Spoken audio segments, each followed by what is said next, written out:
The following presentation is rated R for real. Real insight, real enlightenment, real talk, big people argument. In other words, adult content. Viewers' discretion is advised.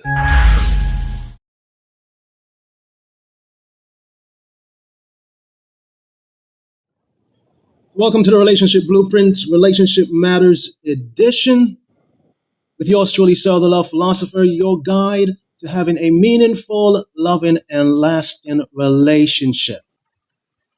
Let me tell you something that might sting a little. All right, ladies? If a man is moving too fast, it may in no way be because he is head over heels in love with you. Okay? May not be the case that he's unable to help himself. This very well might be strategic, well planned out. You are a prey that he is hunting. I'm gonna catch you in a trap. That's the whole plan. I know that this in no way may seem like what you want to hear. Because such seems to be romantic. A man who showers you with the gifts, he takes you wherever, opens your door, he makes you feel so special.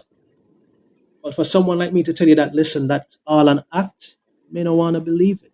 You don't want to maybe accept it. Because in your heart of hearts, it's real to you. But not because it's real to you means it's real.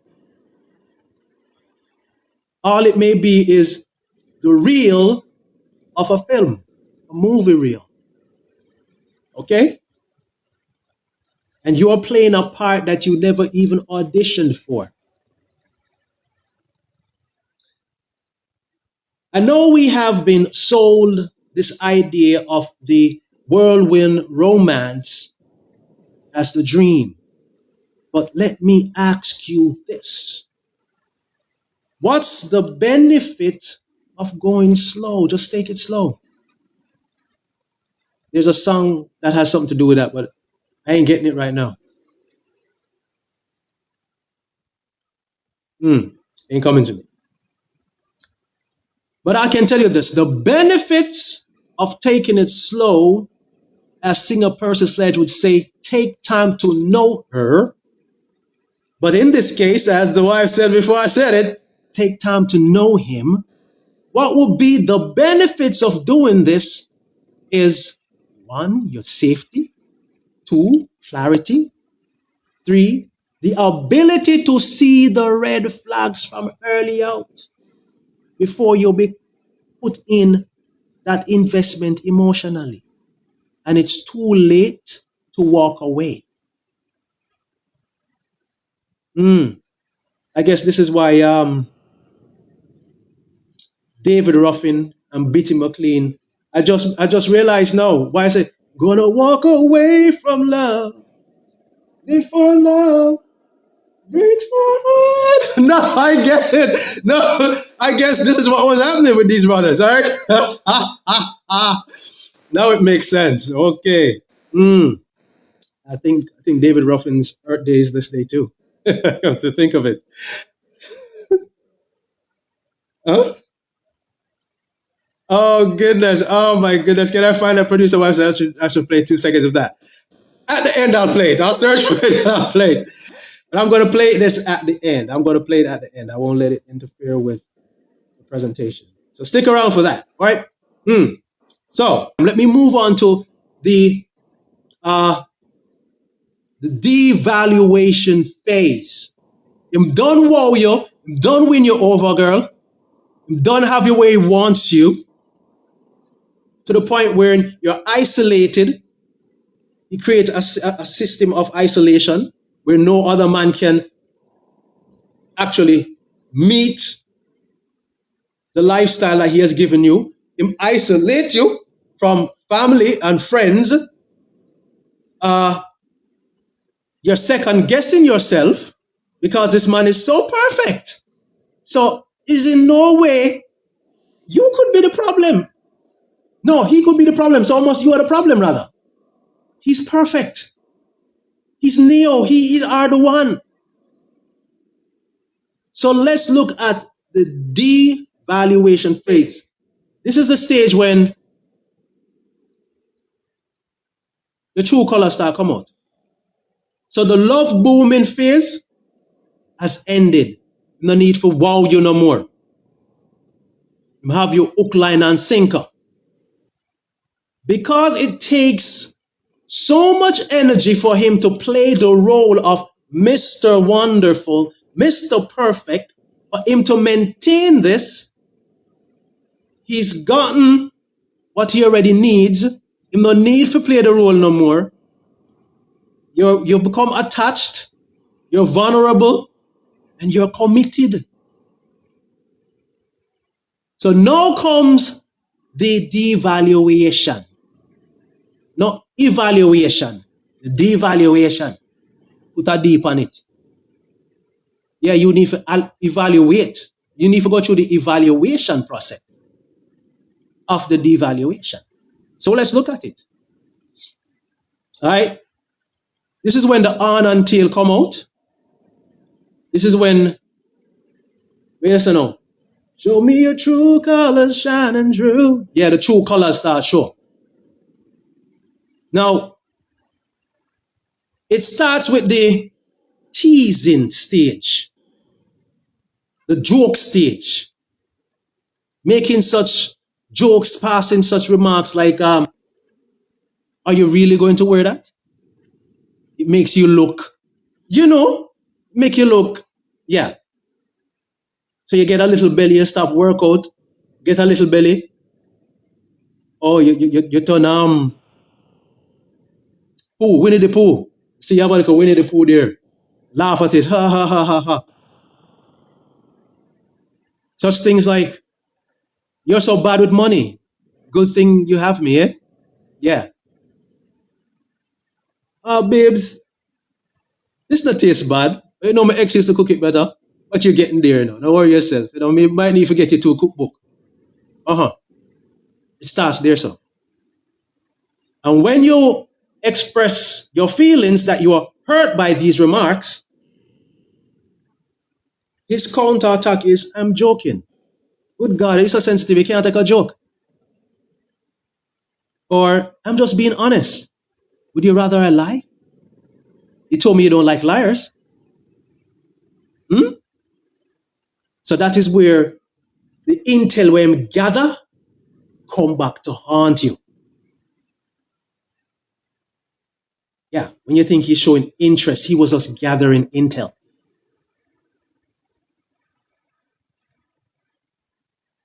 And then he may say, you can't take constructive criticism. Oh boy, listen me, man. The underneath message that this brother is sending, that your feelings is in no way valued. You're not important, is what I make you know. Over time, the criticism intensifies. It becomes your appearance. You spend a lot of time on him enough to make sure say him look good. But what? Feeling to make sure say you look good, because you say, okay, I'm in a relationship, so him for ensure say me look good, while me I ensure say him look good. Him for say some nails want do, me hair want do, this want do. But no, you make it your point of duty to set the appointments for him, to do it sometime, clip his nails, whatever.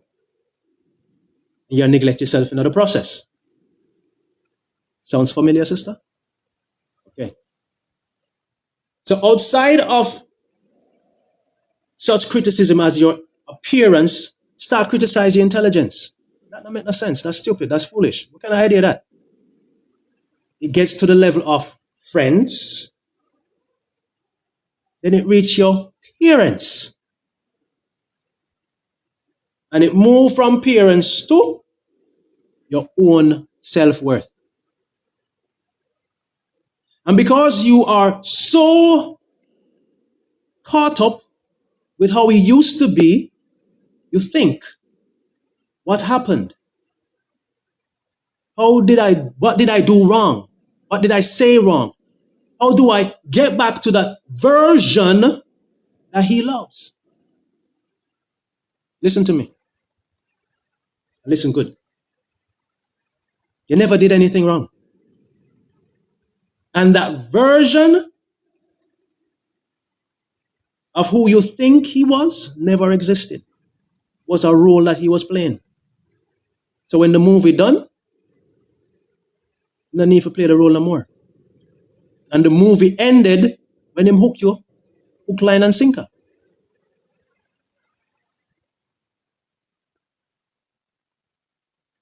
The next stage is this. Remember now, we'll look at the MO, how he normally operates, the mode of operation. The triangulation, wherein he ever so often makes mention of another woman. It could be an ex, it could be someone he comes in and said that, so this girl at the gym flirt with me. Oh boy, not my type though.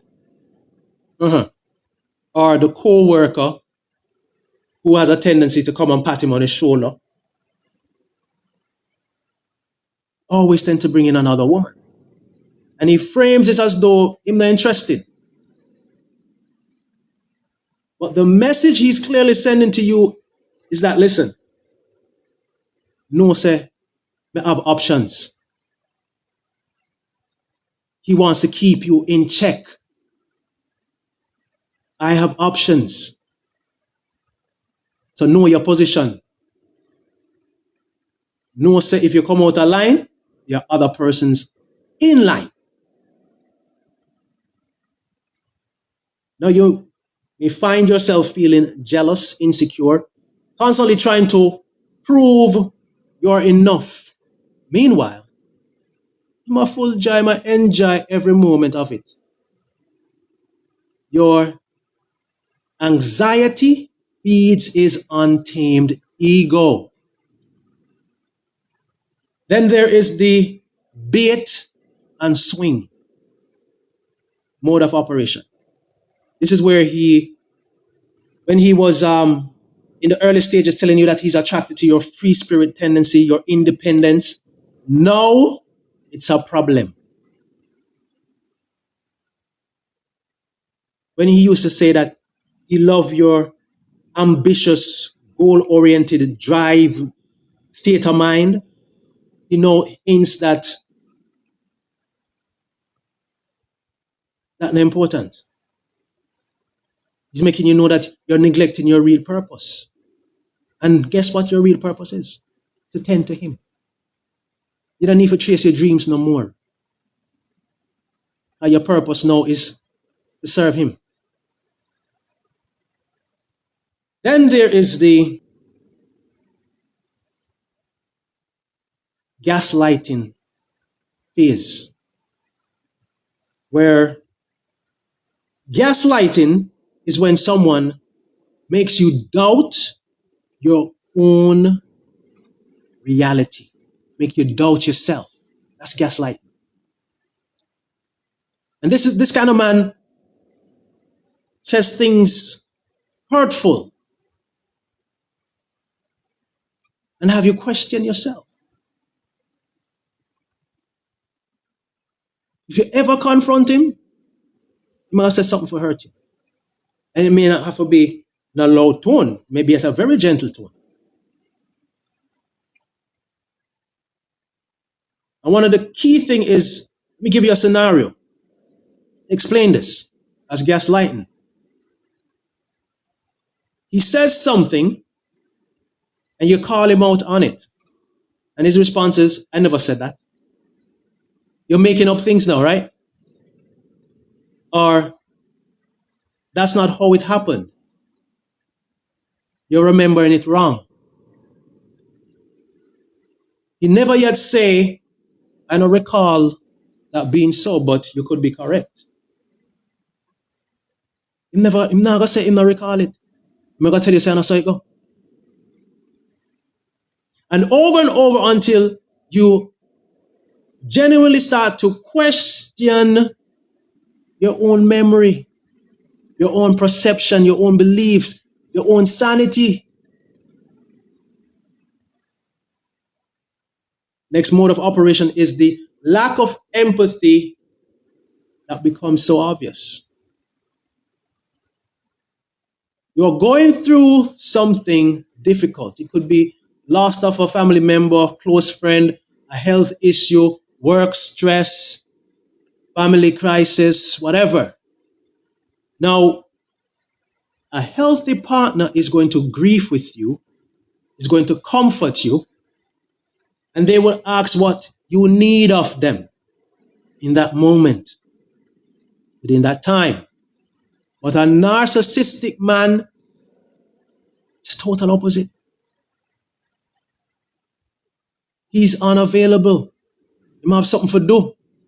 He can't do that right now. He makes it about him. He says stuff like, well, I'm stressed too. Actually, the stress he's going to tell you the stress that he's experiencing is even worse than yours. Stop being so dramatic. Everybody must die. It's just their time. You're going to suffer grandma for. Grandma, the 80-something, she must die. And then he's going to try and get all clinical. So you go? Yeah. How much the Bible says? 70. Should do our time, man. Mm-hmm. Yeah. Trying to be logical. A narcissistic man minimize your pain, sister. It's not that serious. He gets annoyed. Your emotions are exhausting. I'm going to tell you, just clutch, just what happened? Can't deal with this right now kind of thing, I'm going to tell you. He disappears. Suddenly he's too busy or needs space. And when you realize he in no way actually gives what one, let me be mindful, he don't give a hoot nanny about you. Your feelings are nothing regarding you.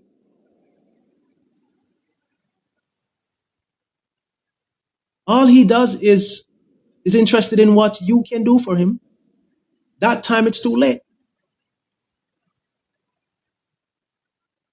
And when you're struggling, when you're in no way giving him the attention, the admiration, the affection, the service he desires, you are of no more use to him. So he checks out.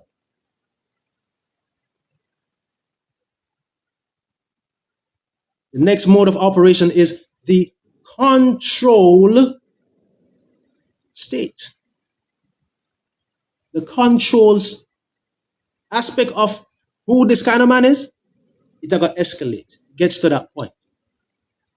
But by this point in the relationship, the control has usually where you not have no say. You become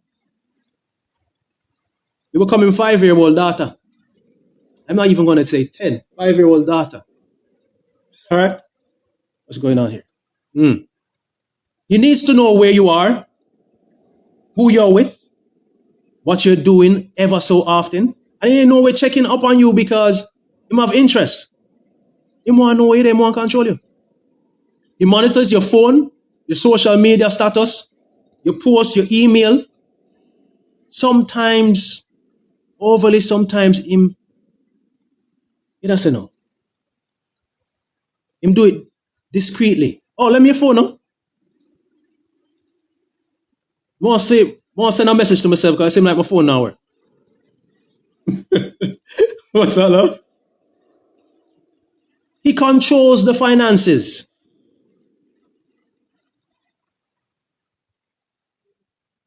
his money, his money. And you may have decided to have a joint partnership. So that money becomes his money too. You have to ask permission to spend your own money.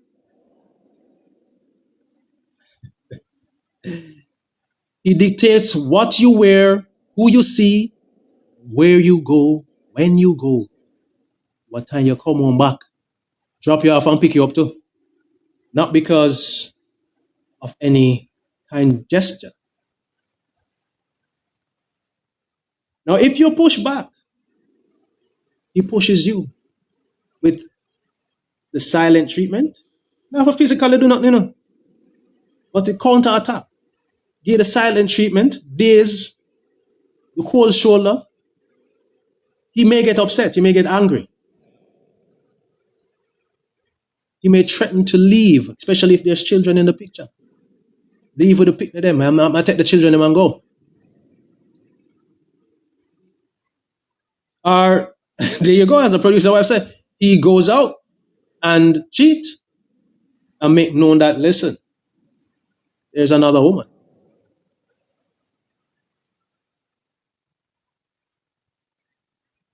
He may tell you that it's time to call it quits because you no longer appreciate him. He may withhold affection, withhold sex, withhold communication, and as I said, withhold the treddy bag, money.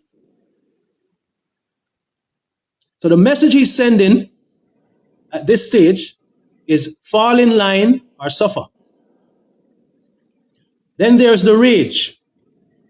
Whenever you try to challenge him, whenever you try to call him out, if you set boundaries, if you pinpoint his behavior, point out his behavior to him, if you refuse to comply, if you refuse to submit or to accept the version of his reality anymore, this is when the rage kicks in. This is when the bounty killer come out, cross, anger, miserable. Now, this in no way always look like yelling, though sometimes it does.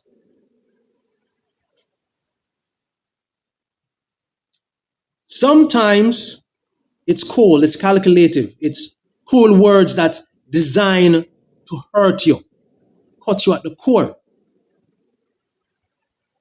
Again, sometimes it's long outbursts where he lists every flaws you have or bring back secrets you told him. Things that he said him would have never tell no one else. Maybe him not tell no one else, but him come back and tell you them to hurt you. That's why the man never wants, that's why you can't keep a man, that's why you can't this, that's why that. Sometimes it's threats. But the message is always the same. Never challenge me. Never question me. Never say no to me or else. Now, persons may say, why would a woman stay in a relationship with such a man? Why is it so many sisters are in relationship with narcissistic men? Why she stay? And I'll tell you why she stay. Because by this point, it's usually too late. You might say, why shouldn't I leave? But it's too late.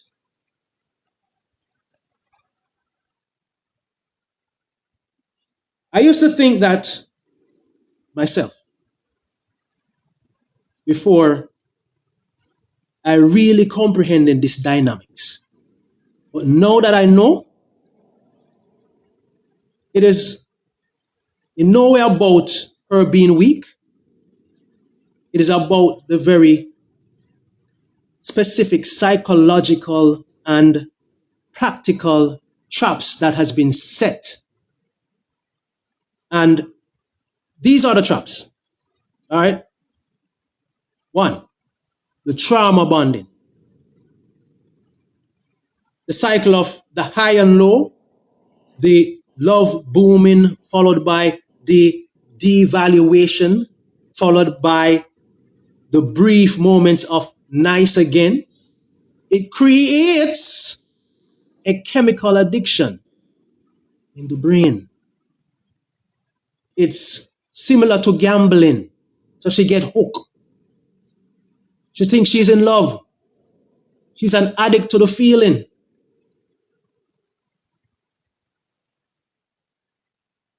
Without even realizing, the producer wife just stated, without even realizing. And she's sitting and hoping and wishing that it will get back to that one day, someday, somehow. Is she delusional? No, she's trapped. Then the other trap is the isolation. By this point, he has systematically cut her off from her family, any support system. She not nobody. Who does she run to?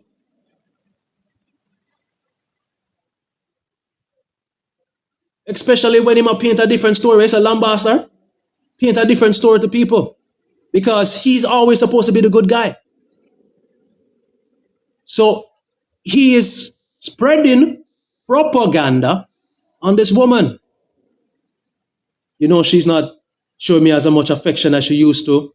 She's not this anymore. She's not that anymore. Yeah.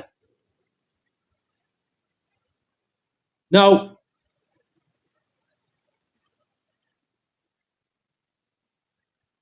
then there is the financial dependency. These are the traps. He controls the money, so she has no say. Remember, this man in the beginning stage, the love booming stage, opened up several accounts for her, several investments. And in the beginning, she's like, wow, this man has interest in me. Not realizing that there is an end game plan. So if she move out of line, he is responsible for all of the investments. Him have the credit cards them. The credit card them in a theme name, but him gear them for spend. Or, oh, you go again, love. You are the financial guru. The credit cards can be in her name, but him can put a stopwatch on it. If he's the primary card holder. All right, there you go. So the next trap is that of the children. She stays because of the children. Terrified he may take the children. I've heard of so many women staying in a relationship because of the children.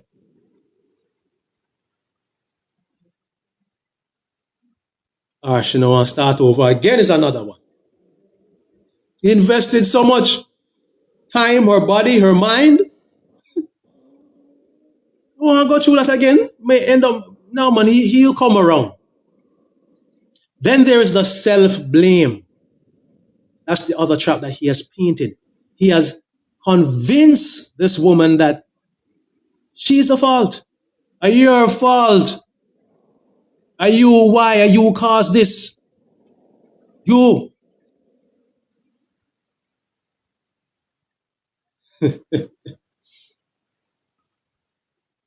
So you start blaming yourself as the woman. Because he paint the picture so well and tell people. People start saying, you are the problem too.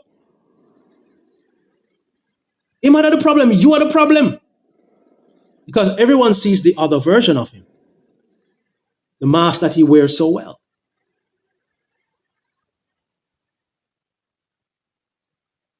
The next trap is hope.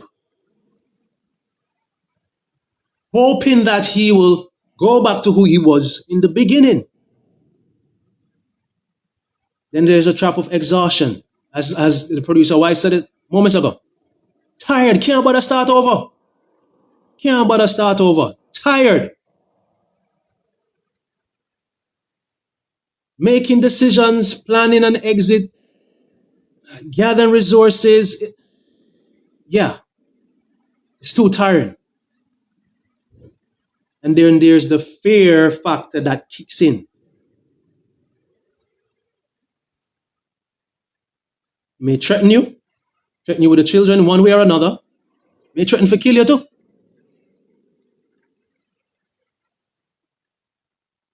And you believe this, so you stay in the trap.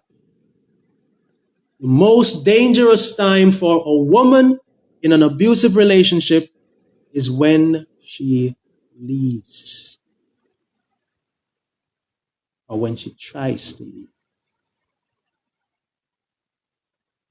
So, listen, sisters, if you are in the devaluation phase right now with a narcissistic man, if you are living this as I speak, I want you to hear me clearly.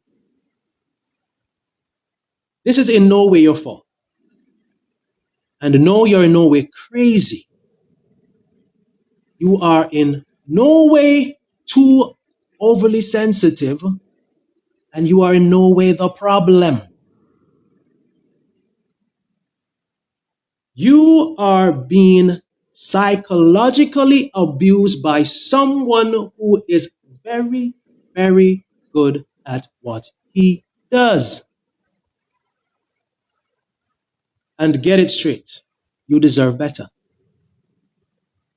But you have to first know this, accept it to be true, and then be willing to take action.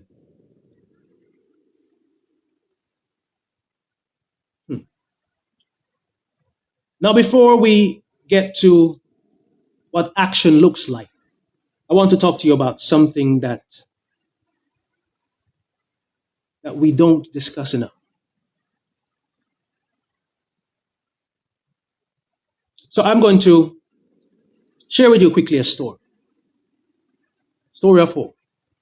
Because I in no way want you to leave here in this darkness without showing you some ray of hope, showing you a ray of light, showing you another side. So let me tell you about a woman by the name of Lisa. This is her real name. She gave me permission to share this. All right. So Lisa was with a narcissistic man for 7 years. Married for 5 of those years. Had 2 children together with this man. By the 6th year, she was a shell of herself. All right. She gained weight. She lost her spark. She stopped seeing her friends and family. The children was her only source, her only means for living. She started showing signs of anxiety. She felt like she was walking on eggshell. Now, one day her big daughter said to her,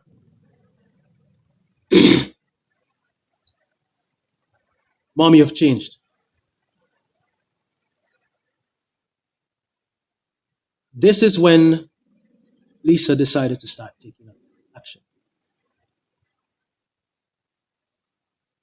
Her daughter making known to her that she's always sad, she's in no way jolly and jovial as she used to be. Lisa made known to me that she looked at her daughter, who was just 12, and then she realized she was learning that this was what love looked like, as in her daughter was realizing that this is supposed to be the norm. So that is when this woman started to say, "Listen, I need to take action." So Lisa started planned quietly, selectively, mindfully, opened her own bank account, but he never have no knowledge of. She got her own PO box address. She started documenting stuff, started taking screenshots, started making records, started journaling, seeking out a lawyer. So at the end of it all, I'm saying this to say, once you decide to get out, you can get out. All right? I could go on and on with Lisa's story, but I'm pretty sure you get the gist.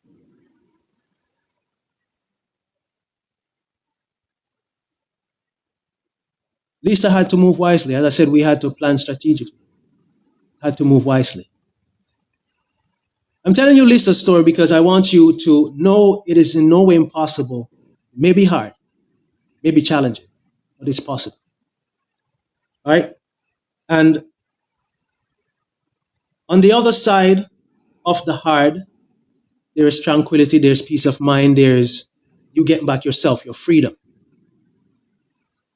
Now, what's at stake at being involved with a narcissistic man? This is what is at stake. When a woman is involved with a narcissistic man, her mental health is at stake. There's many a times depression, anxiety, PTSD, complex trauma, and sometimes there are suicidal thoughts. If the children wasn't involved, she just get up and get out of it. What else is at stake? Her physical health. He may not get physically abusive, but the stress-related illness can bring forth autoimmune disorder.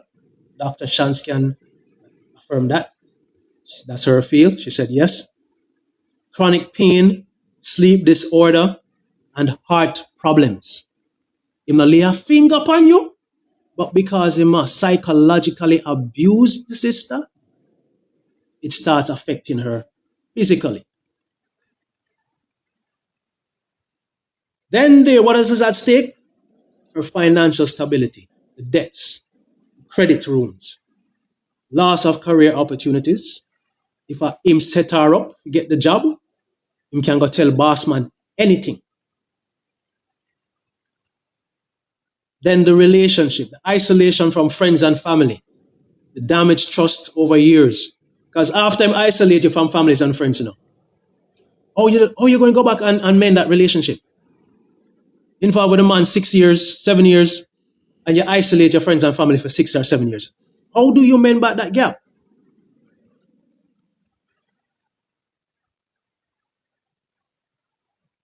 Then the identity is another thing that is at stake. You no longer even know yourself. You start talk different, act different. The children is also at stake. Lose your self-assurance.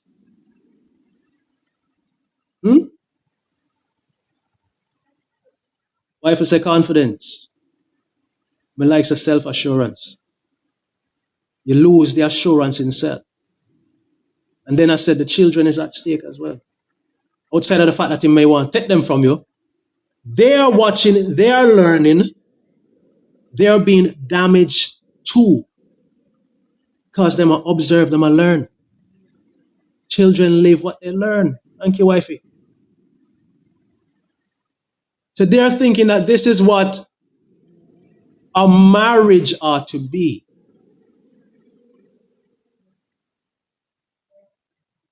And it becomes embedded in their consciousness. That's what they were aware of. That's what them come to know. So the boy grew up believing that this is how to treat a woman. The daughter grew up believing this is how a man is to treat her. Your life at the end of it all is what is majorly at stake. That are the major thing. It could be domestic violence.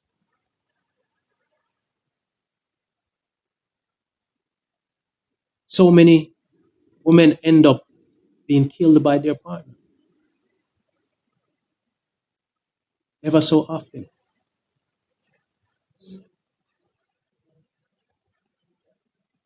When the narcissist believes he's going to lose what makes him him, he becomes desperate. He lashes out. He can get violent. A narcissistic man in no way just take your time, sister there. He takes your reality.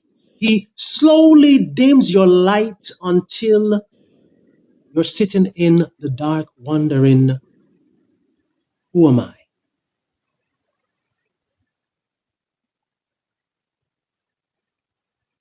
Such a man in no way desires a partner. What he desires a fan club. What he desires an audience What he desires is a servant.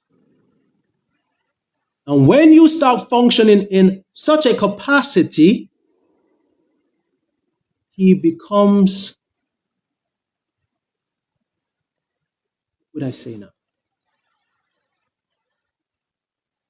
He sees you as no longer of any value.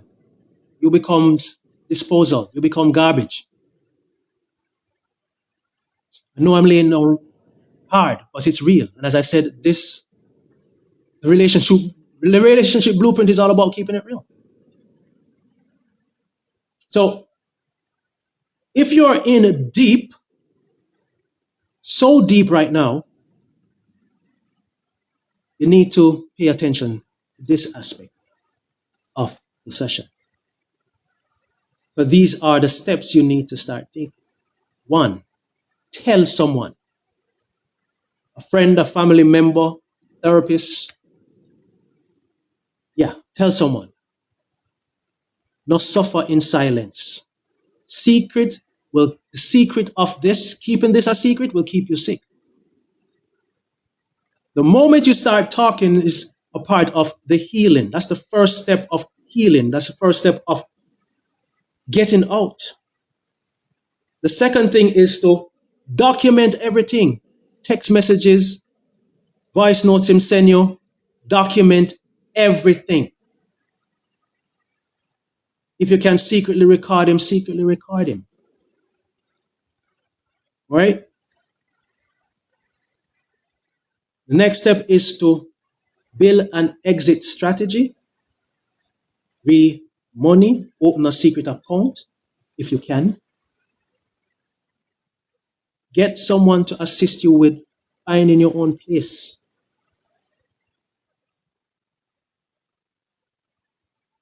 But everything you do it in secret. Get professional help. Dr. Shans and I are here to guide you along this path to getting out. So know this.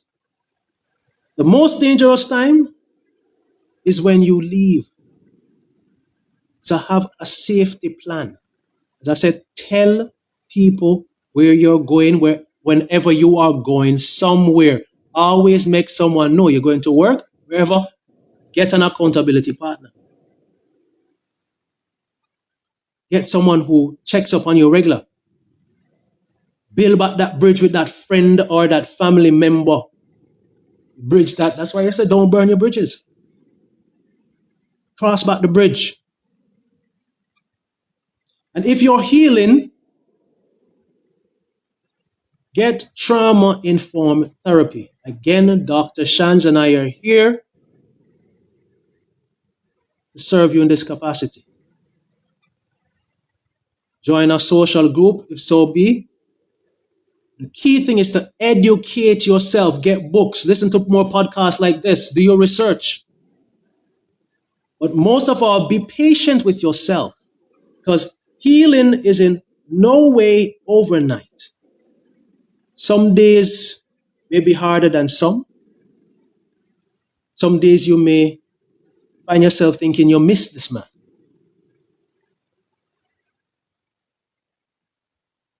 But get this straight. All of that is normal. It's a part of the trauma. There's no way Dr. Shans and I are going to tell you that, listen, you're being stupid. How can you miss this man? You don't get programmed. The whole thing now is to reprogram. If you are protecting yourself, pay attention early. Trust your gut. Trust your intuition. What do you call it again? A woman's intuition? I'm saying a woman's intuition is rarely ever wrong. If something feels off, it's probably off. So watch for him moving too fast, the love booming, isolation attempts, the criticism, the dishonesty, him making you feel responsible for his emotions, his inability to handle corrections or feedback, his lack of empathy, and everything being about him. Those are warning signs. So if you're seeing these patterns, it means stage left, exit right. Yes. So before you become too attached, before you invest any more years, for your sanity, for your safety, for your life's sake. Now you don't own no one nothing. You don't owe no one the benefit of the doubt. When it's time to get out, it's time to get out. You have to protect you. Now, we've covered profound aspect of this series. These are the jump off. This is the first one. It's going to get more intense. It's going to get more in-depth. It's going to be more profound, more thought-provoking. But we have looked on, in this session, the psychology of the narcissistic man, the love booming, the devaluation, and what is at stake, and the path forward. So if you are sitting there feeling overwhelmed, violated, maybe even a little scared, I tell you, this is normal. This is the hard stuff that very few persons talk about. This is the reality. We keep it real right here on the Relationship Blueprint. But this is what I want you to remember. Knowledge is power. Awareness is protection. But the applying of this knowledge is what makes the difference. And get this straight. You are stronger than you think or you are told. The classy predator relies on you in no way knowing who he is, so he can exist. He relies on your kindness, your empathy, your willingness to give him the benefit of the doubt, even when you're in doubt. But now that you know, now that you can see clearly who a narcissistic man is, it now means it's time for you to act on this knowledge. The only way for what has been shared here with you today, the sacrifice made over the time to share this with you, can be of any impact or make any change is for you to decide to make a change. You have made the first move. What I've shared with you over this time changes nothing if you do nothing. I want you to be clear about something before we close. If you're a man and you're listening, my brother, and you recognize that some of the things I made mention of, you tend to do these things, the behaviors, there's some of the tendencies.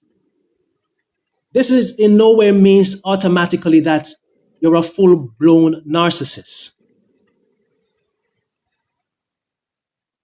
From time to time, people have narcissistic tendencies. The difference is this. Can you hear criticism and actually accept it? Can you take accountability? Can you prioritize the one you're with over yourself? Because if you can, then there's room for hope. If this is yes, Dr. Shanz and I are here to assist you with what you're presently experiencing, the challenges that you're experiencing. So if you are willing to do the work and be honest about it, we are here to assist. But if you're a brother, and if your first reaction was defensive to things that I'm sharing. If you hiss your teeth and you get offended, then brother, you have exposed yourself. I never needed to do it. So in closing, next relationship blueprint, the second episode in this series is going to be on how to tell if a woman is narcissistic. Yes, I said it. Because anyone who knows the love philosopher knows that he's all about balance in the thing. Now, women can be narcissistic too. And they are often even more dangerous because society gives them a get out of jail free card. Yes, it is really ever, a woman is ever really ever targeted as a narcissist. Persons assume women are the nurturers, the empathic, the one who shows empathy all the time, and never the victim, and always the victim, and never the aggressor, never the one who can be a narcissist. But narcissism is in no way about gender. So yes, I'm going there. We are going there in the next relationship blueprint. That is a subject matter that rarely ever is discussed. Rarely ever is brought to light. So, in leaving, as I put a wrap on this, trust your instinct, sister. Protect your tranquility, your state of mind, and know that you deserve love and in no way deserve to be hurt. So thank you for being here. Share this episode when it's posted. Share this with someone who you think needs this. Invite them to the next relationship blueprint session. Leave a review on the post that is posted. The shorts, the full reels. It being here on TikTok, it being on YouTube, the Love Philosophers channel. Leave a message, leave a comment. Thank you for being here. I'm Sir, the Love Philosopher. And for one-on-one counseling sessions, for speaking engagements, for seminars or workshop, call or WhatsApp 345-923-2567. Let me repeat. For counseling sessions, one-on-one counseling sessions, for speaking engagements, for seminars or workshop, call or WhatsApp 345-923-2567 or email 547advisors, ADVISERS @gmail.com. Did I get it right, love? All right, this has been another thought-provoking series of the Relationship Blueprint. Thank you for being here. I've gone way over the Gem of a Wife time, so I ain't even going to take any questions. If you have questions, send a direct message, and I'll address them on the next Relationship Blueprint. Thank you for being here. I'm out.